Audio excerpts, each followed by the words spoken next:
Good afternoon, everyone. The Conference Committee on Housing Finance Omnibus will come to order. Welcome to members and staff and members of the public who are here today and helped us get to this point. Writing this bill was a very different experience than the 2023 bill. But I am proud of the bill in front of us and look forward to a robust discussion during the Conference Committee process.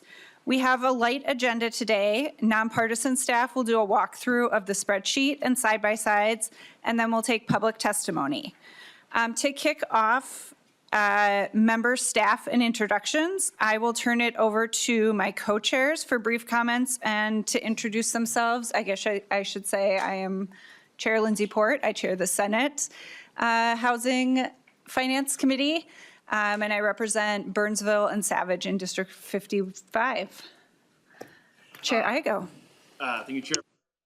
Chair Spencer Igo from the Iron Range. I'll just kind of echo, we have some good bills in front of us that we're going to be working on. Looking forward to a collaborative discussion.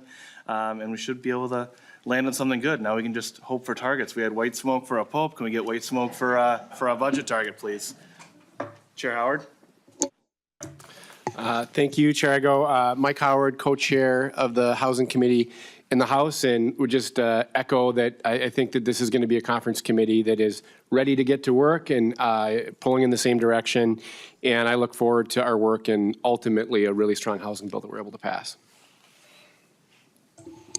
Representative Nash. Representative Jim Nash, Chair, State Government Finance, longtime housing advocate, and I would love to see white smoke, and maybe we can actually change some of the direction of the housing market in our state. Representative Kozlowski. Thank you, Chair Port. Representative Leash Kozlowski, I represent Duluth, District 8B, beautiful on Lake Superior, and grateful to be here. Wonderful to serve on another conference committee with Chair Port, though I'll say I'm glad that we're not doing cannabis with about 400 pages, and look forward to a good bill, good investments, and making sure that Minnesotans are housed. Representative Kozlowski, that bill was only 165 pages. Felt like 400, though. Senator Bolden is just getting seated, but if you want to introduce yourself.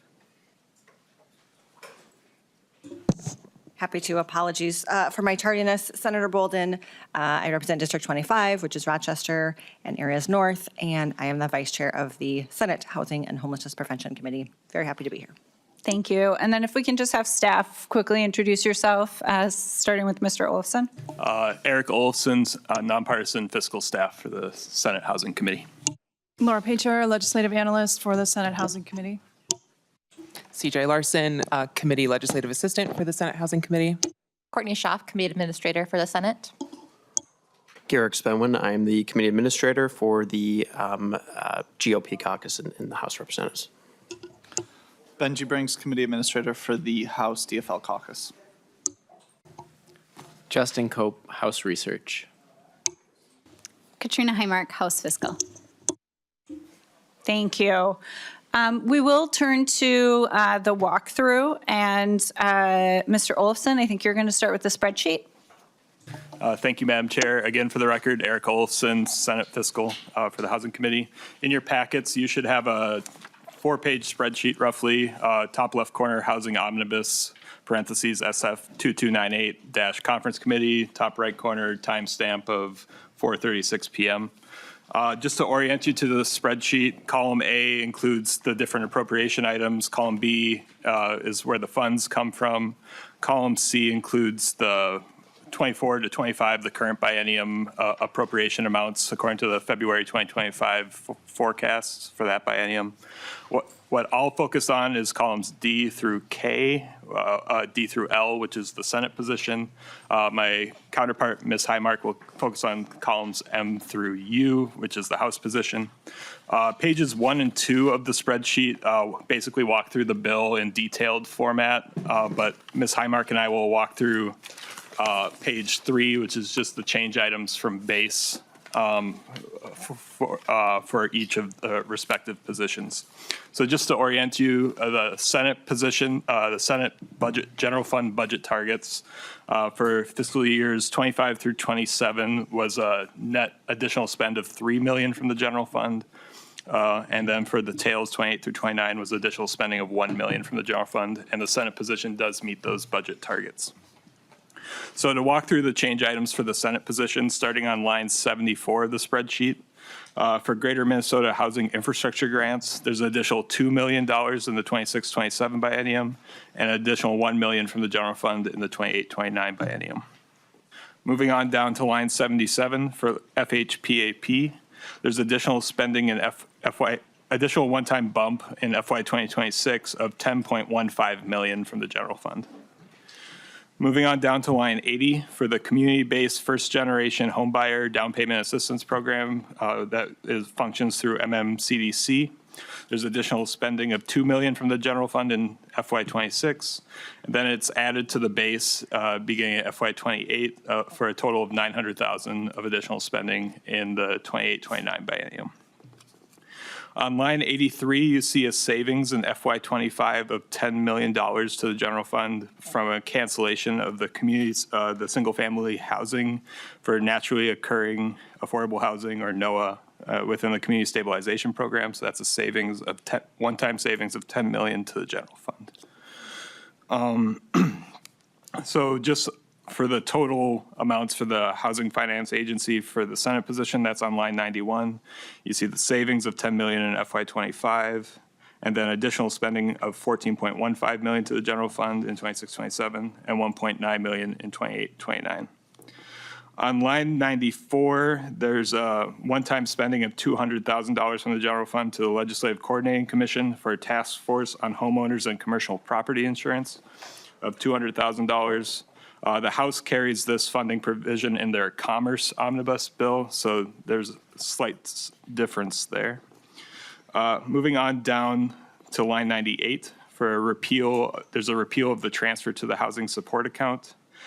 This was a governor's recommendation as well. So by repealing this transfer and the corresponding account, there's savings of $450,000 in FY25, and that's ongoing after that. So you get savings to the general fund of $900,000 in 26-27, and another $900,000 to the general fund in 28-29.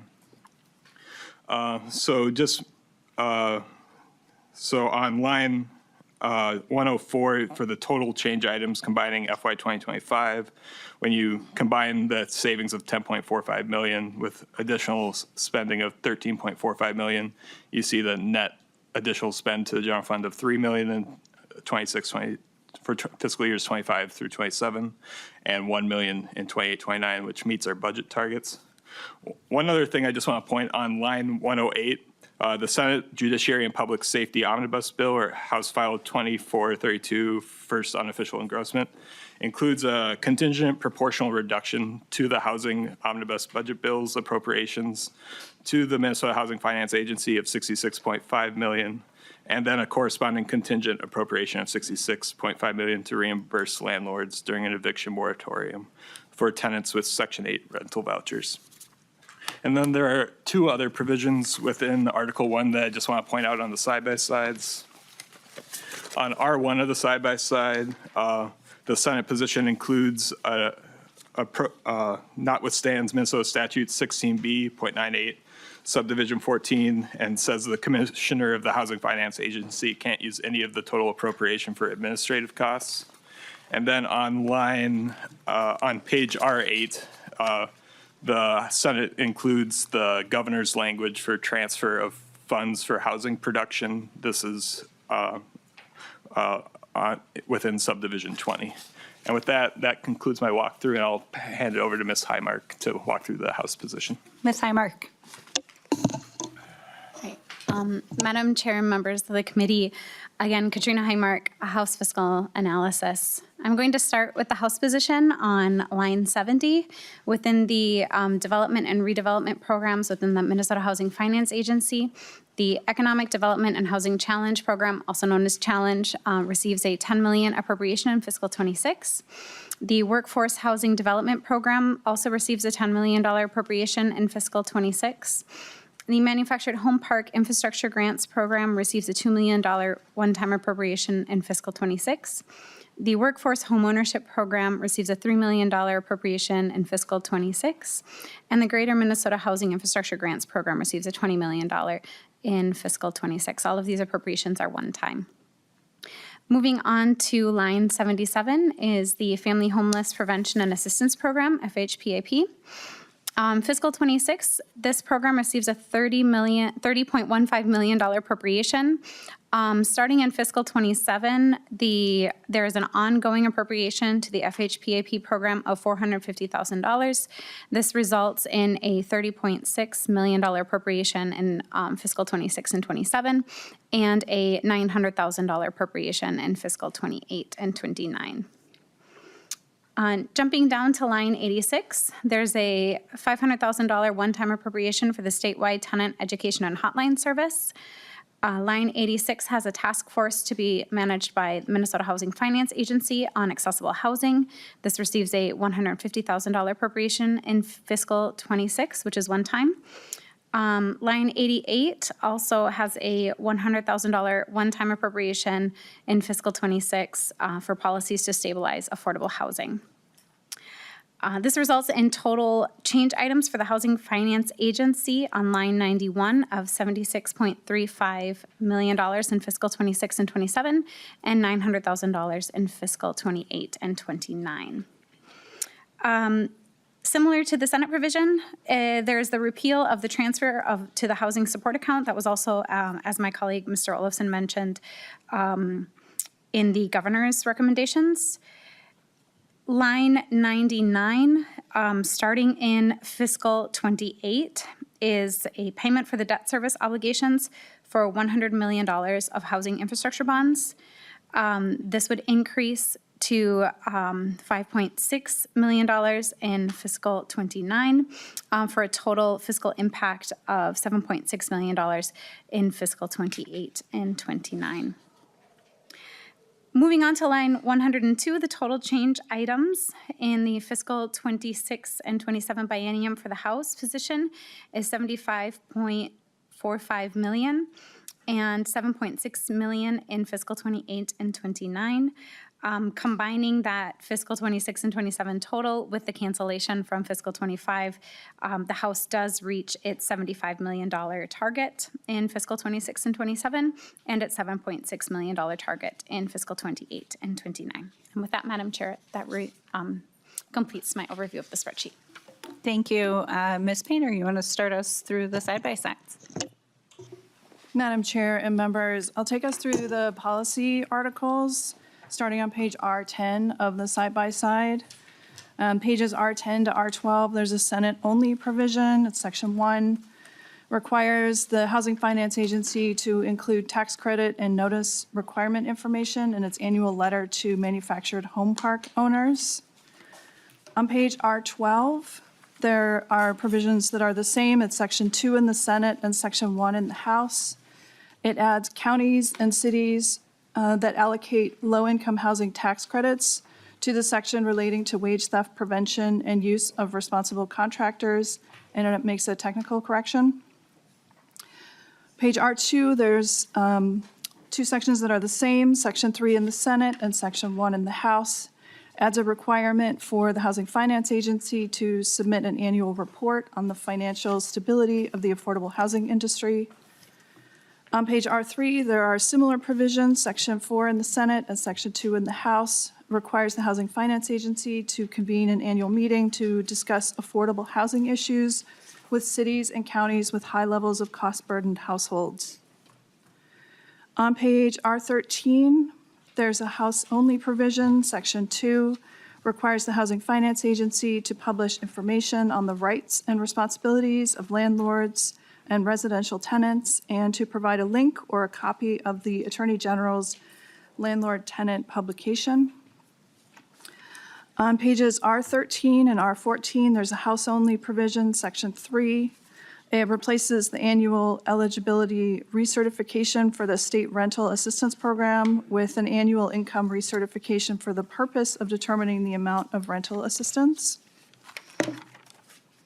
On page R14, there are similar provisions, Section 5 in the Senate and Section 4 in the House.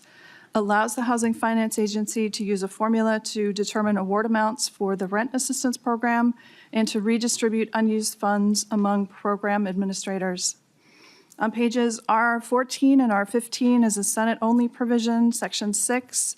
It adds a limitation on rent increases for rental housing built with low-income housing tax credits so that rent cannot rise faster than the rate of inflation or the rate of increase in the area median income.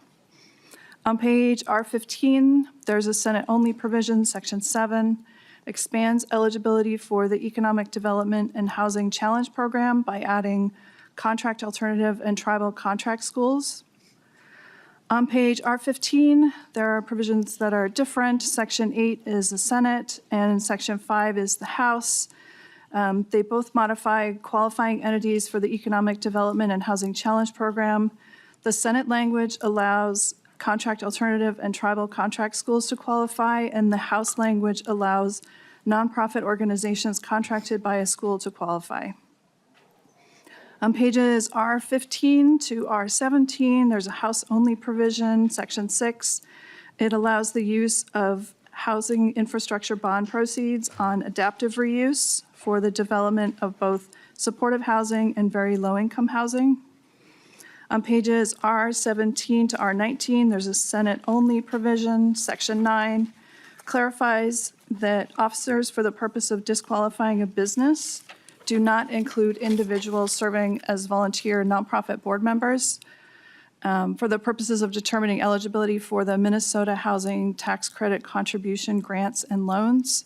It also makes projects that received Workforce Housing Development Program grants eligible even if the project does not serve income-limited households. On pages R19 to R21, there are different provisions. Section 10 is a Senate provision, Section 5 is the House. The Senate codifies the community-based first-generation down payment assistance program that was established in laws of 2023. The House does not. Both the House and the Senate replace the household income limitation with an income limitation applying only to the qualifying person.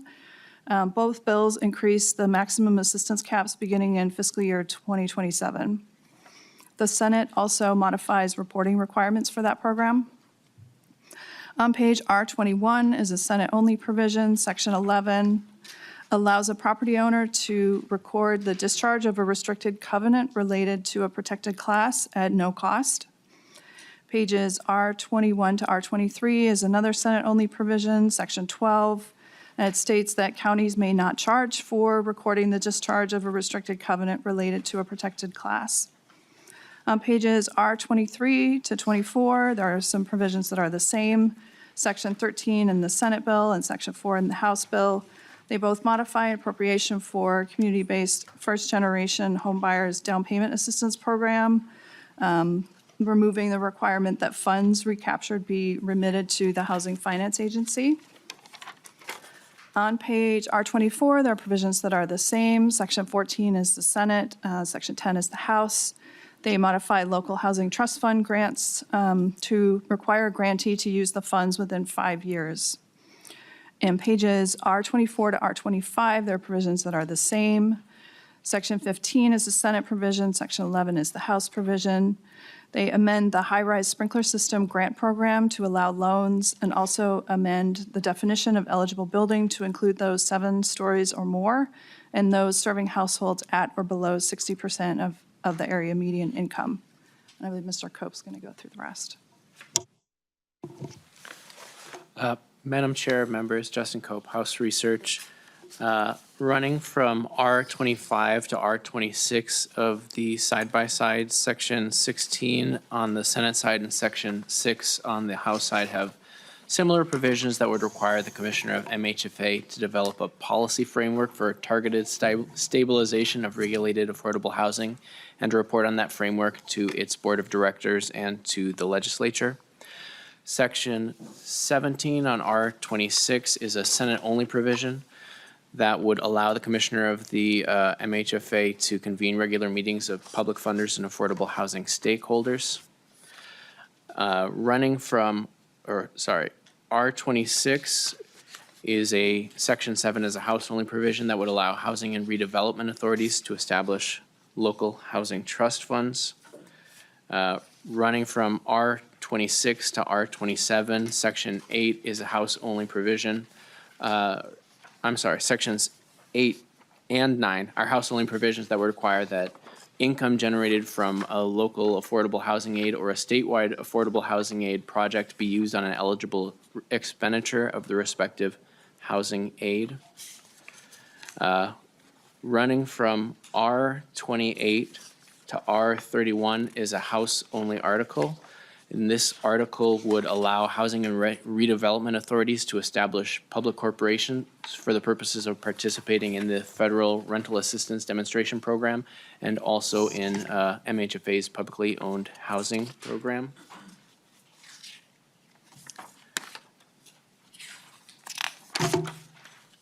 Running from R31 to R33, there are two sections which are house-only provisions, and those two sections allow MHFA to issue $100 million in housing infrastructure bonds and then appropriate money to pay the debt service on those bonds. Turning to page R33, Section 3 on the House side is another house-only provision which would require MHFA to award points in its scoring system for its competitive development programs based on certain zoning and land use regulations of the local governments that would contain a proposed project. On R34, Section 7, running through R36 is a house-only provision that would establish a task force on accessible housing. And on R36, running through R39 of the side-by-side is a Senate-only provision, which would establish a task force to evaluate issues and provide recommendations to the legislature about insurance affordability. And Madam Chair, that concludes the walkthrough. Thank you very much. Members, before we go to public testimony, do folks have any questions about the spreadsheet or the side-by-sides that we just walked through? All right, we'll go to public testimony then. First up, we have Commissioner Ho from the Housing Finance Agency. Welcome to the table, Commissioner. Please introduce yourself for the record and provide your testimony. Chair Port, Chair Igo, Chair Howard, members of the committee. My name is Jennifer Ho, and I'm the Commissioner of Minnesota Housing. It's really exciting to be here today after a session full of good and hard work.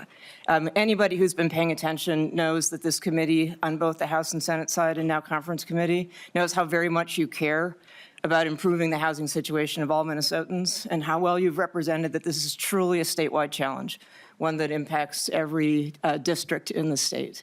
And so I really want to thank you for the conversations that we've had throughout the session and for the opportunity to be, at this point in session, ready to conference out these two terrific bills.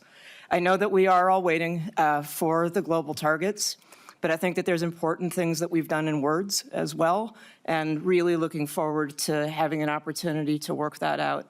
I think it's an important moment to thank staff in advance, because I know that when we get into the final days of session, oftentimes we meet and talk and you scramble, and I include my staff in that as well, you scramble to get the words right on paper.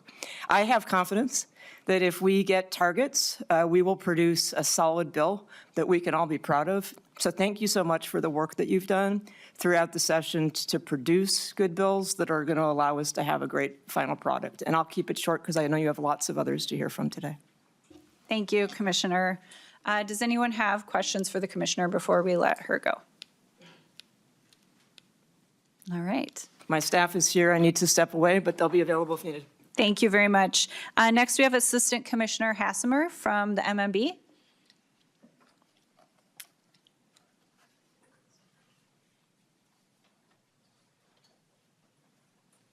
Welcome to the table, Assistant Commissioner. Please introduce yourself for the record and provide your testimony. Great. Good afternoon, Chair Port and members of the Conference Committee. First, for the record, my name is Jennifer Hassemer. I'm Assistant Commissioner for Debt Management at Minnesota Management and Budget. So thank you for the opportunity to speak here today. I will briefly raise MMB's concerns about the Rental Assistance Demonstration Program provision in the House position, which begins on page R28 of the side-by-side. The purpose of this language would be to expand access to state general obligation bonding to a newly created class of public corporations who would like to access both general obligation bonds and additional federal subsidies through newer HUD programs. We are concerned that this proposal may not meet the constitutional ownership requirements for projects that receive state bonds. Given the uncertainty in implementing it, it risks slowing down the administration of this important funding source for critical public housing needs. We hope that the committee will carefully consider the risk of disruption against the potentially limited number of public housing authorities that this language may assist. We do appreciate the ongoing efforts and conversations we've had about the legal and constitutional issues with both the housing advocates and with Chair Howard. And we're pleased that we have successfully identified several pathways that will work under current law. Unfortunately, we remain stuck in terms of identifying a viable pathway in regards to one particular HUD program. The federal Section 18 program depends on transferring ownership of public housing assets to third-party entities. Some of the entities that HUD accepts may be closely affiliated with a public housing authority, but not all of them will be political subdivisions under the Minnesota Constitution. Chair Howard's proposal attempts to thread the needle in this regard by creating a new category of public corporations to try to fit these entities into the political subdivision box under the state constitution. And MMB has consistently cautioned that this proposal raises unresolved legal risks. The Minnesota Constitution clearly limits the use of state bonds to capital projects owned by the state or by political subdivisions of the state. That ownership requirement is not just a formality or a check-the-box exercise. It's a constitutional obligation that protects the public's investment. MMB's responsibility is to ensure that state bonds are used to meet all legal and constitutional requirements as the good stewards of the state finances. We urge the conference committee not to adopt this language. Thank you. Thank you, Assistant Commissioner. Next up, I have Libby Murphy, and after that, Paul Egger. Welcome to the table. Ms. Murphy, please introduce yourself and provide your testimony. My name is Libby Murphy. I'm the Director of Policy at the Minnesota Housing Partnership. There's a lot of great things in this bill, so I want to get right to it. Thank you, members, for being in this position to be talking about new investments in housing. We know that all of you worked diligently throughout session to get us in this position, so thank you. I want to first highlight what MHP does support in the bill. $30 million in additional one-time funds to support the Family Homeless Prevention and Assistance Program, or FHPAP. This will help 8,500 households in jeopardy of experiencing homelessness stay in their homes or quickly get them out of homelessness. This is a fiscally responsible investment. A failure to act puts enormous pressure on cities and counties to do the more expensive work of pulling households out of homelessness. We support $100 million in housing infrastructure bonds. While HIBs support an array of housing development, HIBs are the best resource to finance the creation and preservation of deeply affordable housing here in the state of Minnesota. And this investment leverages federal programs and private capital to produce more housing that the market cannot and will not do on its own. We support $10 million in additional one-time funds to the Economic and Development Housing Challenge Program, but for a couple $100,000 to a few $1 million, there are projects that will not come to fruition, and that means anywhere from 40 to 100 households will not be able to move into our communities. And so this is an important gap financing tool that is always oversubscribed. We support the $20 million in Greater Minnesota Housing Infrastructure Grant Program. We support the Senate language to make it easier for developers to pair the state housing tax credit with the Greater Minnesota Workforce Development Grant Program. It's a limited resource that is fully subscribed within 2 months this year. And so we support the Senate language as it's narrower in scope and limited to Greater Minnesota. We also support the developing a framework for stabilizing the regulated affordable housing sector. The most humane and cost-effective strategies are those that keep people in their homes, and it's imperative that we intervene as households will be displaced. We also support complementing state programs that provide direct subsidies for housing with smart policies. Competition for housing programs is great, and every program is oversubscribed. Therefore, state dollars should be maximized. MHP does not support modifying how to calculate rent adjustments through the low-income housing tax credit program in the Senate proposal. Lastly, I want to talk about two things that really didn't get done this session, but want to highlight their importance. So Minnesotans want to live in a thriving community where families and future generations of Minnesotans have an affordable place to live. Yet housing is more out of reach than ever before. Whether you're young, whether you're old, you live in a small town or a big city, affording a home is increasingly difficult for many people, even those in high-demand jobs. It's not an individual fault. It isn't that people aren't working hard. It's a systems problem that requires systems solutions. Status quo isn't working, and it is within your power to rewrite rules and make sure everybody has a safe, stable, and a sustainable place to call home. First, the legislature can do more to unleash innovation in the marketplace by updating zoning rules. Second, the legislature can bring the choice to vote on dedicating revenue to housing to voters through a constitutional amendment for housing, the Our Future Starts at Home coalition, constitutional amendment campaign. We know that Minnesotans are willing to dig each other out in a snowstorm. We know that Minnesotans care about one another, and we believe that Minnesotans should be given the opportunity to say yes to more housing in their communities through that initiative. So, and the stakes are high. Housing is connected to everything. We can transform housing in our communities, and at the same time, we transform outcomes in health and education and jobs. So I'll leave it at that, and thank you, and can stand for any questions. Thank you very much, Ms. Murphy. Mr. Egger, you are next, and after that, I have Kelly Law. Welcome to the table. Please introduce yourself for the record and provide your testimony. Madam Chair, members of the Conference Committee, my name is Paul Egger. I'm Senior Vice President of Governmental Affairs for the Minnesota Realtors Association. Thank you for the opportunity to share our support for two specific items that are in the Senate bill. MNR appreciates the Senate's inclusion of $2 million in fiscal year 2026 and $450,000 in the base beginning in fiscal year 2028 for the community-based first-generation homebuyer down payment assistance program. Our session agenda this year includes support for making this program permanent with ongoing funding to increase access to sustainable homeownership and reduce Minnesota's racial homeownership gap. We were proud members of the coalition that worked on the innovative pilot program, which was funded by the legislature in 2023. This program is effective at addressing a key barrier to homeownership for first-generation homebuyers, the lack of capital for a down payment, and has already assisted nearly 1,000 first-generation homebuyers since the funds became available last summer. This program is also an important tool in reducing Minnesota's racial homeownership gap. Homebuyers are able to work with the mortgage lender of their choosing and are able to reserve funds so they know the assistance will be there when they find a home to purchase. We encourage you to prioritize funding for this program at some level so the great support the pilot program is providing for first-generation homebuyers can continue. We also support the Senate's provision creating a task force on homeowners and commercial property insurance.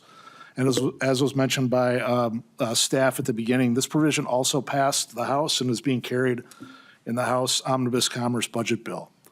Over the past couple of years, we've been hearing from more of our members about the challenge that rising insurance costs, and in the case of HOAs, availability of insurance is having on the housing market and those trying to get into home ownership.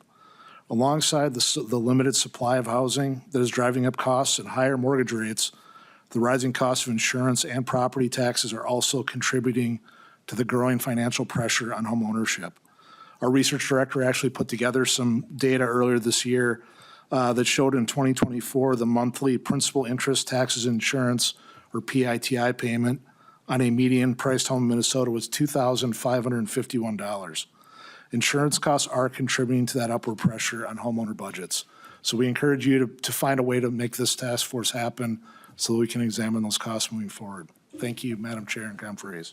Thank you very much, Mr. Egger. Ms. Law, welcome to the committee. Please introduce yourself, begin your testimony, and after Ms. Law, it will be Mr. Dahl. Chairport, Representative Igo, Representative Howard, members of the committee, my name is Kelly Law, and I'm a Senior Policy and Field Building Advisor with the Minnesota Consortium of Community Developers. We represent nonprofit affordable housing developers and operators working across Minnesota, providing both rental and homeownership opportunities. Our members support the development of housing across our entire state and house our local workforces, seniors, families, and people in addiction recovery in need of supportive services. I'm here today to express my support for the housing investments made in the House's budget. I want to start by saying thank you for including critically needed investments for housing infrastructure bonds and the Housing Challenge program. HIBs and Challenge are our state's most important programs for building and preserving all types of affordable housing across the state. With the inclusion of $100 million dedicated to HIBs and a one-time increase of $10 million for Challenge, we can ensure that more Minnesotans are able to both maintain and find stable housing. Right now, housing operators are facing unprecedented challenges that are largely outside of their control.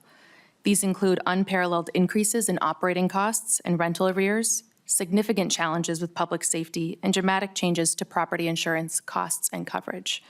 Without new resources for housing development and preservation, we risk losing decades of public investments into the affordable housing sector, which means families with low incomes will lose their homes and be forced into homelessness.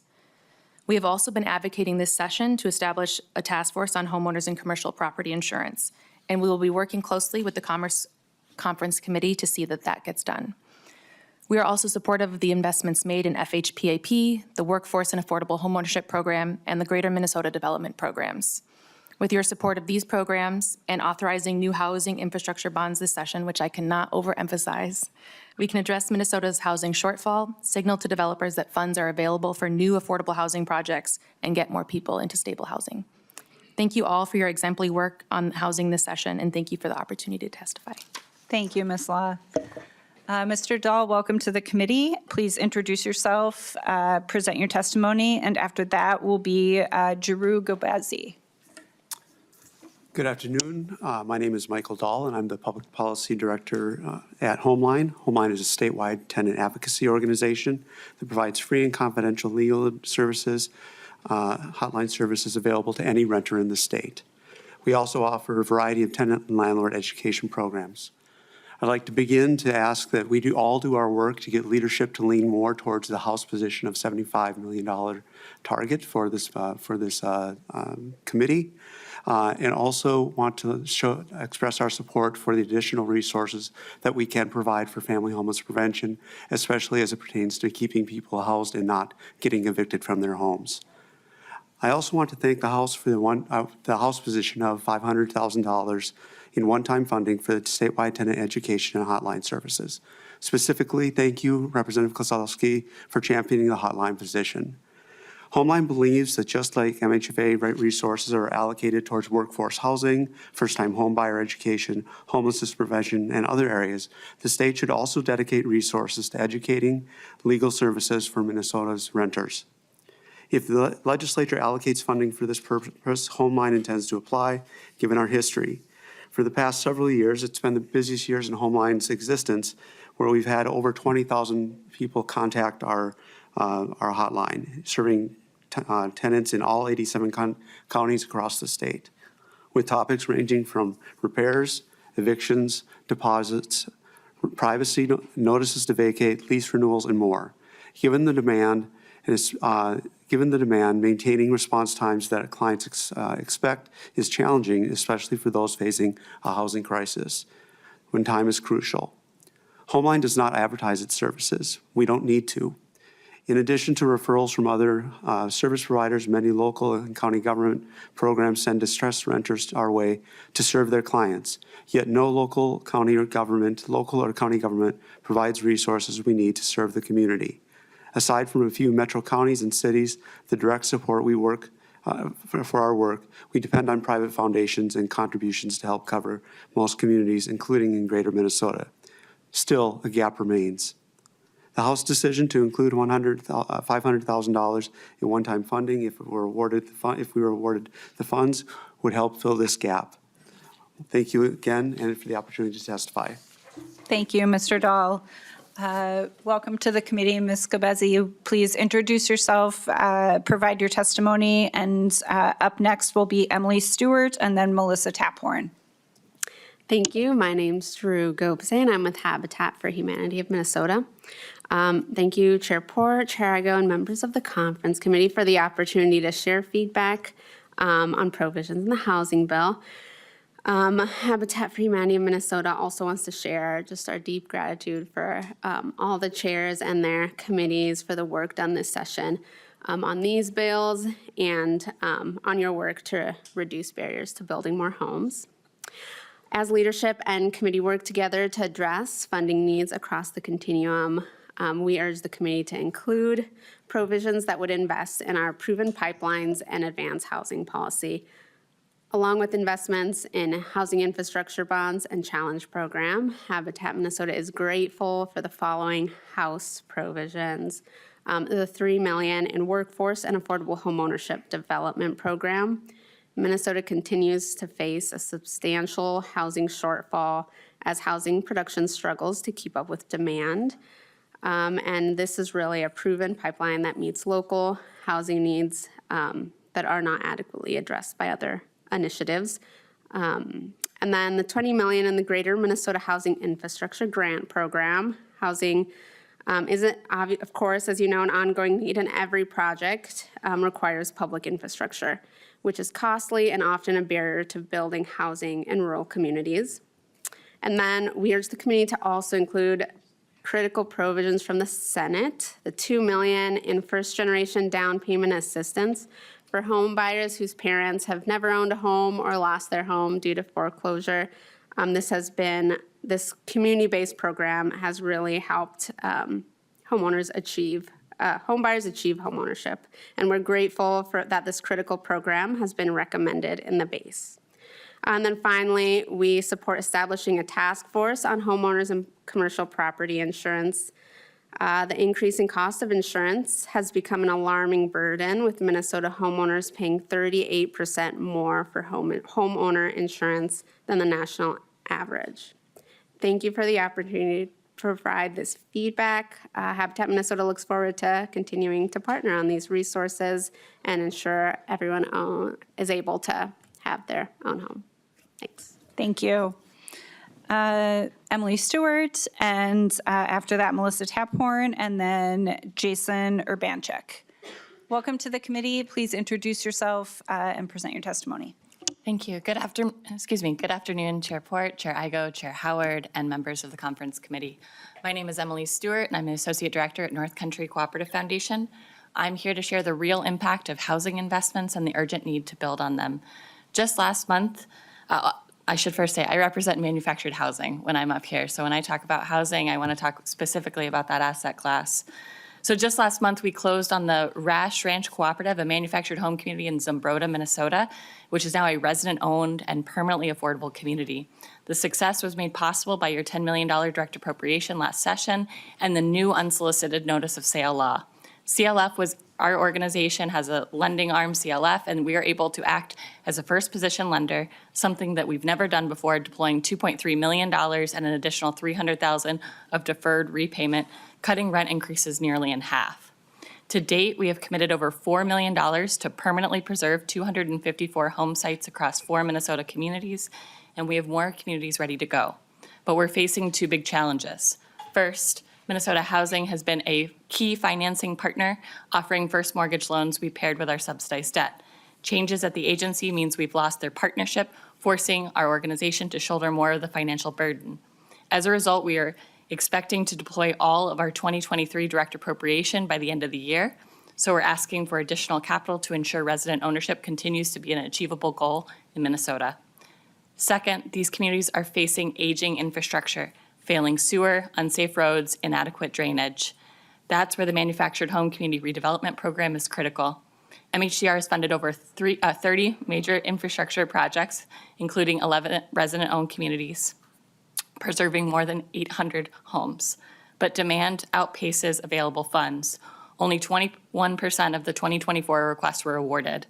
We want to ensure HIBs will be used for MHCR program to ensure more communities can access safe, modern infrastructure without passing that cost along to the residents.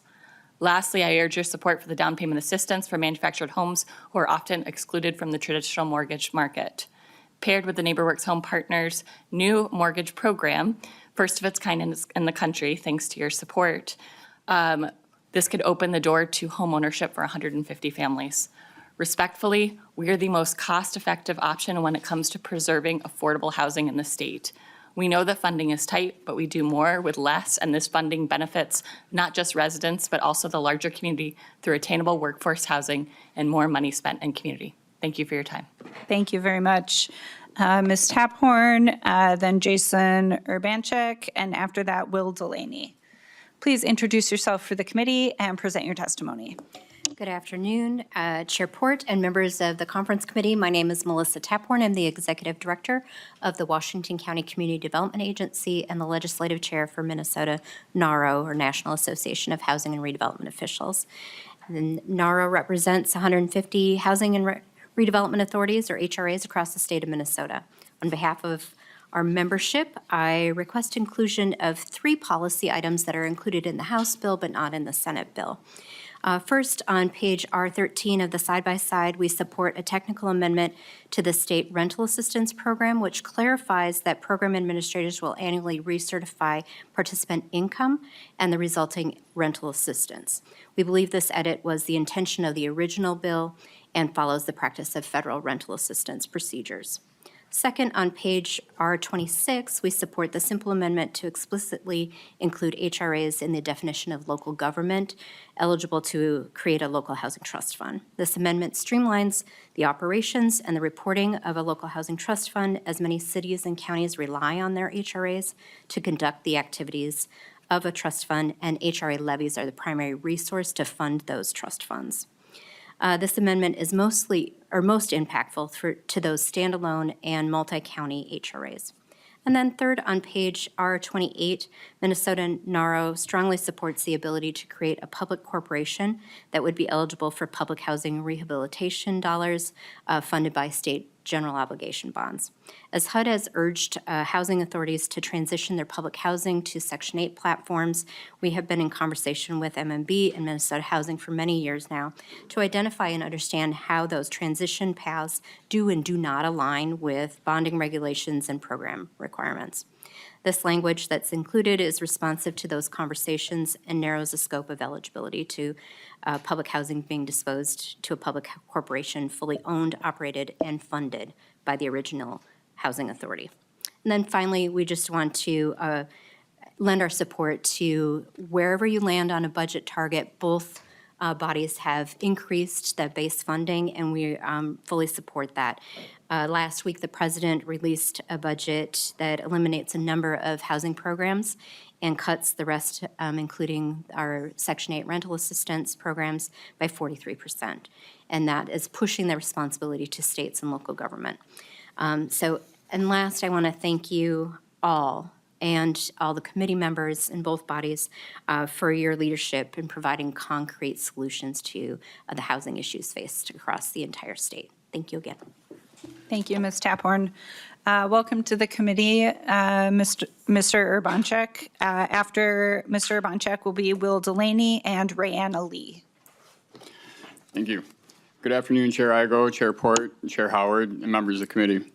Thank you for the opportunity to speak today. My name is Jason Urbanchek. I currently reside in Moorhead. I'm honored to be here representing the Minnesota Coalition for the Homeless and Homes for All Coalition.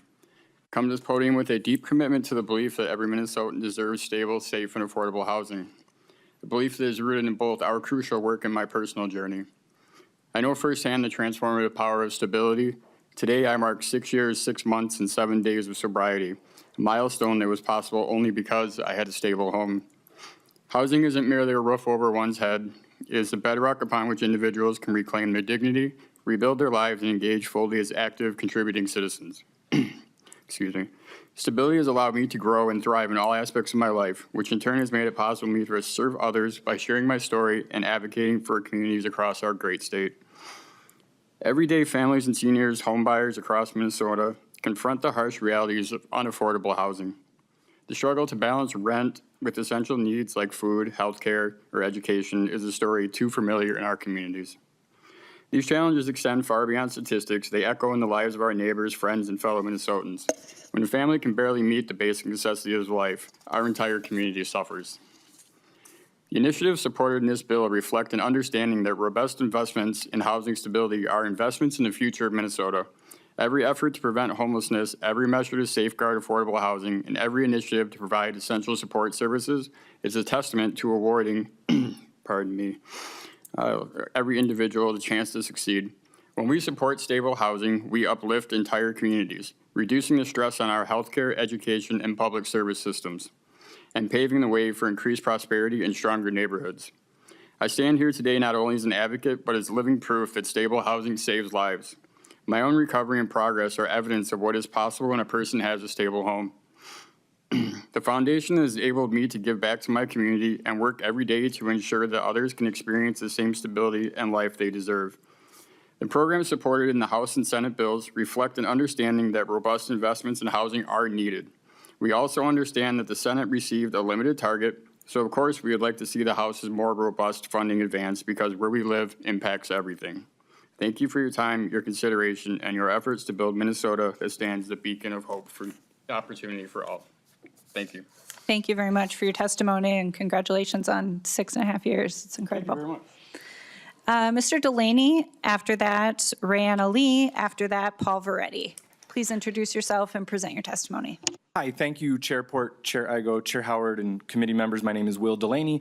I am the co-executive director of Hope Community Incorporated, nonprofit community development organization located in the Phillips community of Minneapolis. And I'm here today representing Hope through the Housing Stability Coalition, of which Hope is a member. That is a coalition of fellow nonprofit, mission-based affordable housing owner-operator developers, of which whom many of you know. We've been speaking to you throughout session.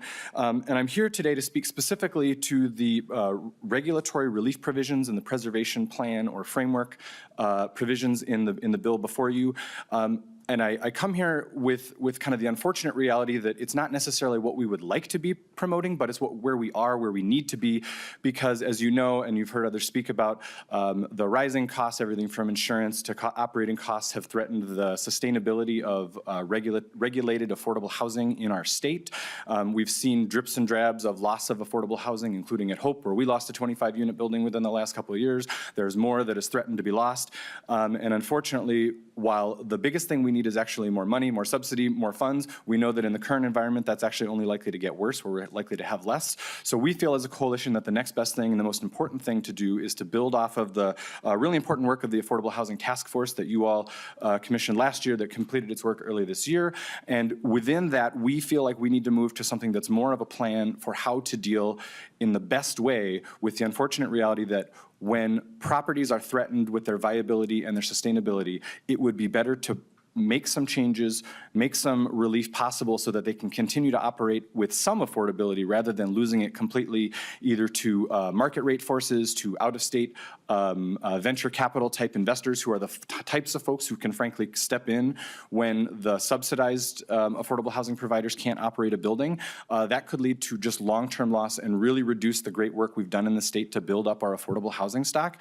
And again, while we don't want to be in this position, we think that it's better to figure out a plan as a state rather than just do it in drips and drabs. And so within that provision, we think the best thing to do that is in this bill is to really try and figure out how we best balance the needs to preserve some affordability, trying to protect our existing tenants as much as possible, while also trying to protect for future residents so that there is some affordable housing into the future. Hopefully there will be future funding coming at some point in time to kind of revive this, and we want to minimize the losses as much as possible in the meantime. Thank you for all your work this session and appreciate the opportunity to testify. Thank you. Ms. Lee, welcome to the committee. Please introduce yourself for the record, present your testimony. After that will be Mr. Veretti and then Roxanne Young-Kimball. Thank you so much, chairs and members of the conference committee. For the record, my name is Rayanna Lee. I'm the Legislative and Coalitions Director for the Americans for Prosperity chapter here in Minnesota. And to be respectful of time, I did also submit a letter with some longer comments. I will just note that we support the direction of these housing bills, but they do not go far enough. And to put this into perspective for people who might not be policy wonks deep into this issue, think of Minnesota's housing market like you need to bake a cake, except you need to bake a cake that meets every single dietary need, okay? You need to bake one that is gluten-free, sugar-free, keto, vegan, you name it. And the end result, you get a recipe that becomes so complicated and expensive, and the end result does not meet anybody's expectations. That is what is happening under our state's outdated and restrictive web of housing regulations. They inflate costs, they limit supply, and they block the market from responding to real needs in real time. The failed status quo is prevailing, and we are stuck, unfortunately, in these half measures. And we have known for years that it costs tens of thousands of dollars more to build a home here than in other states. That is not fair to Minnesotans, especially when the average age of first-time homeownership is now 38. And members, that is technically old enough to become a grandparent. That should be unacceptable to every single person here. We urge you to include the Minnesota Starter Home Act. We urge you to repeal harmful mandates like parking minimums, aesthetic mandates, rent control, and support more housing where it makes sense. I want to acknowledge your hard work and thank you for being advocates and leading the charge on this. I know it is not easy, and I think you can figure out where my criticism is directed, and that is at the people that are blocking the progress that we need to make. There is no amount of money that we can pour into this issue. Even if it was there, it would not solve the crisis that we are in. And as we have heard, governments love power. And as we've seen that as these bills have been so horribly watered down. We talk to your constituents every single day. And we are on the ground, and Minnesotans are not asking for more process and red tape. They are asking for an affordable place to call home. So let's allow the market to do what it does best. And after all, as we know, there's no place like home. Thank you. Thank you, Ms. Lee. Mr. Veretti, welcome to the committee. Please introduce yourself for the record and present your testimony. Chair support. IGO Conference Committee members, I'm Paul Verrett, the Public Policy Director of Agate Housing and Services. Thanks so much for the opportunity to express my thanks and support for your work. While many difficult choices had to be made this year, I appreciate the work of this committee to continue Minnesota's efforts to end homelessness and provide the safety and opportunity of a good home to all. I'm going to focus my remarks on the Family Homelessness Prevention and Assistance Program, FHPAP. I urge you to choose the higher level proposed in the House version. It is a good investment that meets the needs of the people we serve very effectively. FHPAP is the foundation of Agate's rapid rehousing and prevention efforts. We are the largest rapid rehousing program in Hennepin County. We receive a mix of FHPAP and HUD funds through Hennepin County. We use this support to provide time-limited services that help us to work with residents to pay back rent, connect heads of household to employment, and also to a variety of other services to help families quickly get back on their feet. Right now, our team has 7 case managers that can serve up to 18 households at a time, so we can serve about 126 families at a time. We also employ an intake coordinator and a housing locator. Our housing locator works with property owners to help keep families housed, ensure that they receive tenant education, and work to move to paying their rent independently. We receive right now about 30 emails every day looking for prevention funds and are only able to serve about 6 to 8 families a month. With the prevention fund budget we have, we run out of money sometimes within days. We can only serve about 6 to 8. And many of them have 2 to 3 months back rent. FHP is a strong life-changing investment in Minnesota families that also saves the state money. The combination of prevention funds and rapid rehousing help to keep families in their homes, and this approach is less expensive than moving into shelter, avoids the instability of moving to shelter by keeping families in their own communities, and also supports property owners by avoiding evictions and providing tenant education. Thanks so much for your time. Thank you, Mr. Verrett. Roxanne Young-Kimball, please introduce yourself for the record and present your testimony. Good afternoon, Chair Port, Chair Igo, and Chair Howard, and conference committee members. My name is Roxanne Young-Kimball. I'm the president and CEO of the Minnesota Homeownership Center. We're a nonprofit intermediary that convenes stakeholders on policy and programs for affordable homeownership in Minnesota. I appreciate that this is a very difficult budget year. Homeownership is a critical, affordable housing strategy that builds resilience and prosperity for Minnesotans. There are two key priorities that I'd like to highlight. We support the Senate position to support the first-generation Community Down Payment Assistance Program, including critical ongoing investment in the base budget. First Gen was developed in a statewide coalition of industry stakeholders. It's delivered by trusted, community-based organizations throughout Minnesota, and its proven success to bring meaningful statewide support to households with the most barriers to accessing homeownership. In 2023, the program was funded with $100 million for the pilot and expected to serve 2,900 homebuyers. As of April 30th, we have served almost 1,000 homeowners in their purchase, and we have another 1,200 homeowners in our pipeline. That means that there's just 23% of loans that remain available. Over 90% of the households served by the First Gen Community Down Payment Assistance Program have been households of color. It is meaningfully changing the racial disparity in homeownership in our state. It opens an opportunity to cost-burdened renters who don't have the benefit of a contribution to down payment assistance from a family member. I want to thank both the House and Senate for their support of the Home Buyer Education, Counseling, and Training Program. HECAT supports a network of 31 nonprofit organizations throughout Minnesota, roughly half in Greater Minnesota and half in the Twin Cities Metro. These homeownership counselors provide one-on-one counseling for credit solutions, budget solutions, and foreclosure prevention, as well as group education about homeownership. Since 2008, our network has prevented 40,000 foreclosures in Minnesota, representing $3.2 billion of preserved community wealth. I fear that without an increase to the base budget of $857,000, there will be a service reduction, and the critical support that's provided by our counseling network will not be there when a household needs it. As the housing affordability crisis increases, so does the wait for the housing counselors that deliver these services. We're seeing larger down payment assistance needed and layering of multiple programs. We fear that there's going to be an increase in foreclosures as the economy is uncertain. And we have demands from the Homeownership Association Working Group and demands for increased post-purchase support that are straining the network that we support. Thank you very much for the opportunity to testify today. Thank you very much. Members, that is the end of our testimony today.